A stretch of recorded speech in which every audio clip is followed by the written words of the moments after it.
বিভিন্ন সংবাদ মাধ্যম বিশেষ করে প্রিন্ট মিডিয়া থেকে যে সমস্ত খবরগুলো পাওয়া যাচ্ছে যে বকেয়া যে ডিএর হিসাব বিশেষ করে শিক্ষক শিক্ষাকর্মী এবং অধ্যাপকদের সেই ফাইল নবান্নে পৌঁছেছে। এখন প্রশ্ন হতে পারে, সত্যি কি নবান্নে এই ফাইল পৌঁছেছে? এটা কি নির্বাচনী গিমিক, নাকি সত্যি বকেয়া মিটবে? এ নিয়ে উত্তরবঙ্গ সংবাদে একটি খবর প্রকাশিত হয়েছে। সেখানে কি বলা হয়েছে চলুন বন্ধুরা দেখে নেওয়া যাক। দেখুন বন্ধুরা, উত্তরবঙ্গ সংবাদে এই বিষয়টি খবরে এসেছে, যেখানে বলা হচ্ছে ভোট আসতেই ঘুম ভাঙল সরকারের, শিক্ষক অধ্যাপকদের বকেয়া ডিএ অর্থাৎ মর্গ ভাতা মেটাতে এবার নড়েচড়ে বসলো প্রশাসন। শুক্রবার প্রশাসনিক সূত্রে খবর, বকেয়া পাওনার চূড়ান্ত হিসেব কষে নবান্নের অর্থ দপ্তরে ফাইল পাঠিয়েছে বিকাশ ভবন। দীর্ঘ টালবাহানার পর এই পদক্ষেপকে গুরুত্বপূর্ণ মনে করা হলেও শিক্ষকদের একাংশের মনে কিন্তু এখনও দানা বেঁধেছে গভীর সংশয়। শিক্ষা দপ্তর সূত্রে জানা গিয়েছে, স্কুল এবং উচ্চশিক্ষা দপ্তর আলাদাভাবে শিক্ষক এবং শিক্ষাকর্মীদের বকেয়া ডিএর হিসাব নিকেশ শুরু করেছিল।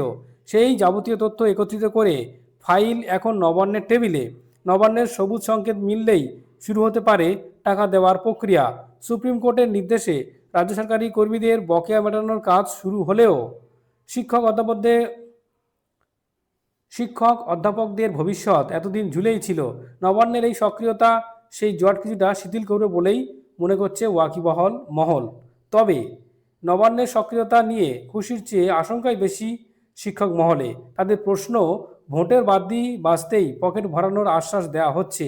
এর আগেও একাধিকবার এমন ফাইল চালাচালি খবর শোনা গিয়েছিল, কিন্তু দিন শেষে হাতে পেন্সিলই থেকেছে। ক্ষুব্ধ শিক্ষকদের সাফ কথা, বারবার শুধু পদক্ষেপের কথা শুনি, কাজের কাজ তো কিছুই হয় না। এটা কি সত্যি নির্বাচনী গিমিক, নাকি সত্যি পাওনা মিটবে?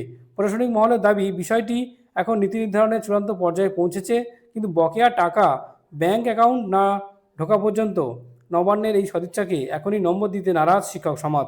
সব মিলিয়ে ফাইল নড়াচড়া শুরু করলেও ডিএ নিয়ে ধোঁয়াশা কিন্তু কাটল না। এখন দেখার বিষয় কি হয়।